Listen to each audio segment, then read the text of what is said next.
talked about light during our Advent season. We missed one of our candles, a couple of them, because of snow. But our whole focus during the Advent season was light. And I remember today they were talking about a movie that always scared me as a child. And it still scares me. Just seeing the preview of the movie on TV, and they didn't even show any of the clips of the movie, but it was just the video. And it was the 25th anniversary of Poltergeist.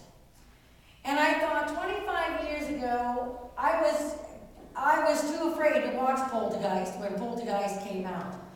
And I remember watching it later on and being scared out of my mind. And every time the little old woman who was on there said, "Don't go to the light, stay away from the light." And I remember hearing myself say, "Yeah, get away from the light, get away from the light."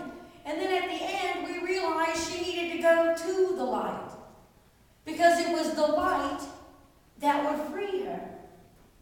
And I remember in that movie thinking, wow, it's amazing. All you saw was these lights coming in at the end of the movie. These lights shooting out and all this peace. And you remember that they said, "It's over. It's over." And everything lit up. And there was a light in the room and the little girl was back. And the light of God had brought her back. She had gone to the light.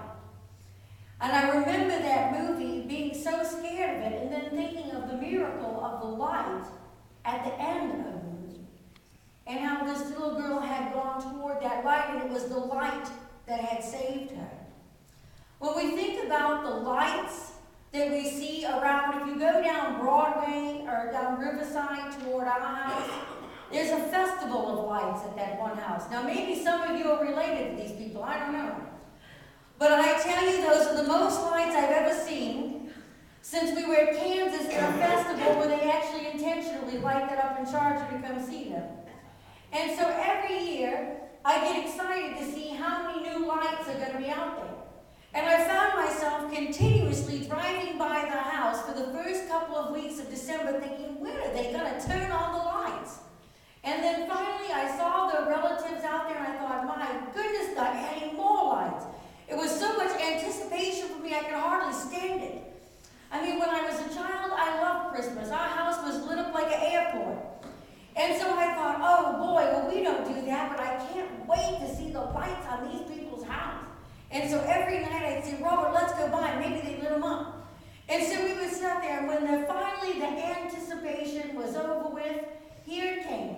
We were driving down the street and I could see the magnificent light from before we even got to the corner.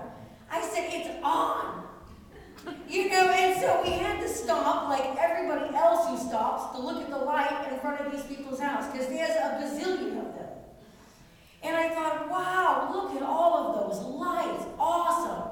So we were sitting out there and I thought, I felt like I was a kid again. It was so amazing to me, I just couldn't stop it. And so every night I still go by the house and look at the lights. And you know, when I've lived here for so long, I've seen these lights all the time, and it's still amazing to me. What does light do for us?